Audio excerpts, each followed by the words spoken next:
हे friends, बहुत बहुत स्वागत है आपका अपने चैनल मान्यास एजुकेशन में। और आज हम पढ़ने वाले हैं NRD set for SSC examination. हम अब तक कई पार्टों में यही पढ़ा और अब हम यही पढ़ने वाले हैं और ये है हमारा पार्ट 0.3। और प्लीज़ मेरे वीडियो को लाइक ज़रूर कर देना और मेरे चैनल को अगर आपने सब्सक्राइब अभी तक नहीं किया है तो इसे सब्सक्राइब करना बिल्कुल मत भूलना, ताकि आपको मेरा नोटिफिकेशन सबसे पहले मिले। और साइड में जो बेल है ना उसे भी प्रेस कर देना, वरना नोटिफिकेशन कैसे मिलेंगे। सो अब टाइम वेस्ट ना करते हुए चलते हैं सीधे हमारे क्वेश्चन और आंसर की तरफ, हमारे मेन टॉपिक की तरफ, और देख लेते हैं आखिर हमारे क्वेश्चन आंसर्स हैं तो है कैसे। हमने अभी छोड़ा था पार्ट 0.2 में 46 भी क्वेश्चन नंबर 46 पर, और अब हम पढ़ने वाले हैं क्वेश्चन नंबर 47। हमारा क्वेश्चन नंबर 47 है, ज्ञात सबसे छोटा प्रोकैरियोटिक जीव है। हमें पता करो, ज्ञात करो सबसे छोटा प्रोकैरियोटिक जीव कौन सा है। तो इसका करेक्ट आंसर है माइकोप्लाज्मा। माइकोप्लाज्मा इसका करेक्ट आंसर है। सबसे छोटा प्रोकैरियोटिक जीव माइकोप्लाज्मा ही है। क्वेश्चन नंबर 48, प्रश्न नंबर 48 इसका क्वेश्चन है कि निद्रालु व्याधि रोग की वाहक है सीसी मक्खी। निद्रालु व्याधि रोग की वाहक है सीसी मक्खी मक्खी है फ्रेंड्स। अब देख लेते हैं क्वेश्चन नंबर 49, घातक मलेरिया फैलाने वाले मलेरिया परजीवी। घातक जो मलेरिया फैलाते हैं उसको फैलाने वाले मलेरिया परजीवी। तो इसका करेक्ट आंसर है प्लाज्मोडियम फैल्सीप्रेम होते हैं। प्लाज्मोडियम फैल्सीप्रेम होते हैं। अब देख लेते हैं प्रश्न नंबर 50, क्वेश्चन नंबर 50, किस जंतु में तंत्रिका तंत्र नहीं होता। किस जंतु में तंत्रिका तंत्र नहीं होता फ्रेंड्स। तो इसका करेक्ट आंसर है अमीबा। अमीबा में नहीं होता। अब देख लेते हैं प्रश्न नंबर 51, 51 क्वेश्चन नंबर, जीव की रासायनिक संश्लेषण से उत्पत्ति को प्रयोगशाला में किसके द्वारा सिद्ध किया गया थी।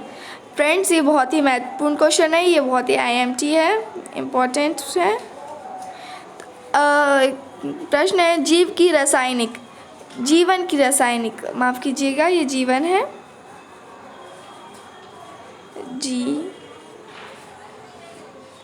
जीवन की जो रासायनिक संश्लेषण से उत्पत्ति जो हुई थी उसको प्रयोगशाला में किसके द्वारा सिद्ध किया गया, तो वो था मिलर के द्वारा।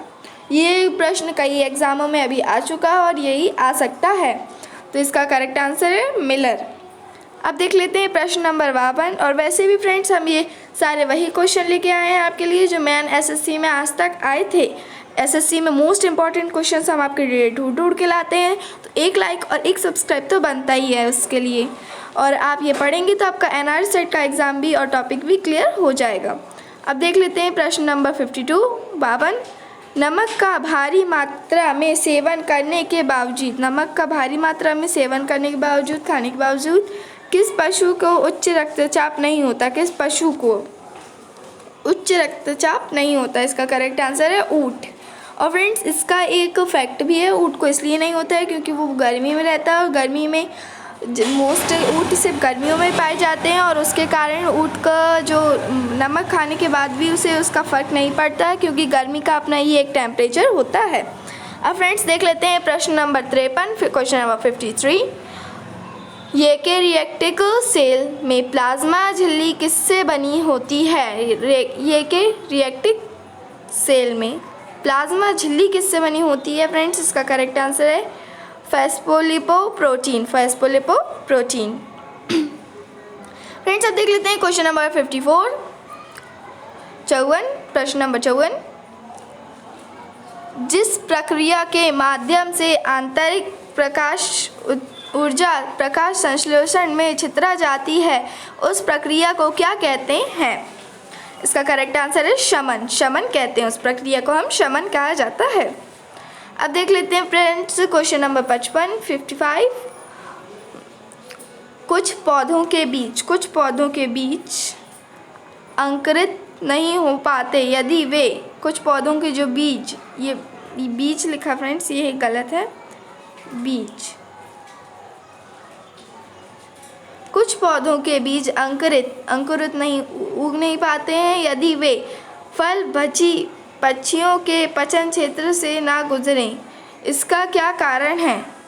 इसका क्या कारण है? ये मेन पॉइंट है, फल भक्षी पक्षियों के पचन क्षेत्र से नहीं गुजरे। ये इस क्वेश्चन ही का मेन पॉइंट समझ लीजिए आप। इसका कारण है बीज आवरण अपारगता। बीज आवरण अपारगता, यहाँ बीज दिया, यहाँ बीज था तो हमने यहाँ करेक्ट कर दिया, बीज आवरण अपारगता। फ्रेंड्स, अब देख लेते हैं प्रश्न number 56, question number 56। Question number 56 है, वायु की क्वालिटी में को बिगाड़ने के लिए जिम्मेदार कण जिनके कारण महत्वपूर्ण शरीर अंगों को क्षति पहुंचती है उनका वर्णन किस रूप में किया जाता है? PM। फ्रेंड्स, वायु की जो क्वालिटी होती है, मतलब एयर क्वालिटी जो मेनली दिल्ली में ख़राब होती है, बिगड़ने के लिए जिम्मेदार जो कण होता है, जो उसका कण या कुछ होता है एसिड टाइप का, एयर मान लीजिए आप, जैसे ऑक्सीजन, नाइट्रोजन, उसी प्रकार की एक गैस होती है। उसका महत्वपूर्ण कारण जो शरीर अंगों को क्षति पहुंचाता है, जो शरीर के अंगों को क्षति पहुंचाता है, उनका वर्णन किस रूप में किया जाता है? PM। उनका वर्णन किया जाता है PM है वो, और इसका करेक्ट आंसर है 2.5 में। अब देख लेते हैं प्रश्न नंबर 57, क्वेश्चन नंबर 57। पारिस्थितिक तंत्र के दो घटक कौन से हैं? पारिस्थितिक तंत्र के दो घटक हैं, वो कौन कौन से हैं? तो इसका करेक्ट आंसर है जैविक और अजैविक। जैविक और अजैविक दोनों ही इसके तंत्र के दो घटक हैं। कई बार लोग कंफ्यूज हो जाते हैं, जैविक का मतलब जीना और अजैविक का मतलब जो नहीं है। तो अजैविक और जैविक कैसे एक साथ हो सकता है? लेकिन इसमें जैविक एवं अजैविक दोनों ही साथ में हैं, इसलिए फ्रेंड्स ये याद रखें, जैविक और अजैविक, ये जैविक एवं और अजैविक, जैविक और अजैविक ही साथ में हैं। अब देख लेते हैं प्रश्न नंबर 58। मॉस में जल का वाहन किसके द्वारा होता है? मास में जल का वाहन किसके द्वारा होता है? तो इसका करेक्ट आंसर है पैरेनकाइमा। पैरेनकाइमा के द्वारा, पैरेनकाइमा। अब देख लेते हैं प्रश्न नंबर 59, क्वेश्चन नंबर 59। समुद्र के पादप कितनी गहराई तक प्रतिबंधित होते हैं? समुद्र के जो पादप होते हैं वो कितनी गहराई तक प्रतिबंधित होते हैं? 20 मीटर, 20 मीटर्स, 20 मीटर तक। अब देख लेते हैं फ्रेंड्स क्वेश्चन नंबर 60, प्रश्न नंबर 60। आयोडीन परीक्षण। आयोडीन परीक्षण किसका पता लगाने के लिए प्रयुक्त किया जाता है? आयोडीन का जो परीक्षण होता है, टेस्ट होता है, वो किस चीज़ का पता लगाने के लिए किया जाता है? कार्बोहाइड्रेट। कार्बोहाइड्रेट का पता आयोडीन के परीक्षण से टेस्ट लग जाता है। फ्रेंड्स, अब देख लेते हैं क्वेश्चन नंबर 61। आय और उपभोग में किस प्रकार का संबंध है? आय और उपभोग में किस प्रकार का संबंध है? इसका करेक्ट आंसर है प्रत्यक्ष संबंध। प्रत्यक्ष मतलब जो सामने होता है वही प्रत्यक्ष संबंध आय और उपभोग में है। फ्रेंड्स, ये थे हमारे कुछ क्वेश्चंस और उनके आंसर्स। 61 था हमारा क्वेश्चन नंबर लास्ट। तो अब friends, thanks for watching my video, और उससे पहले लाइक और subscribe my channel. Friends, thank you for watching my video. Thanks friends, thank you.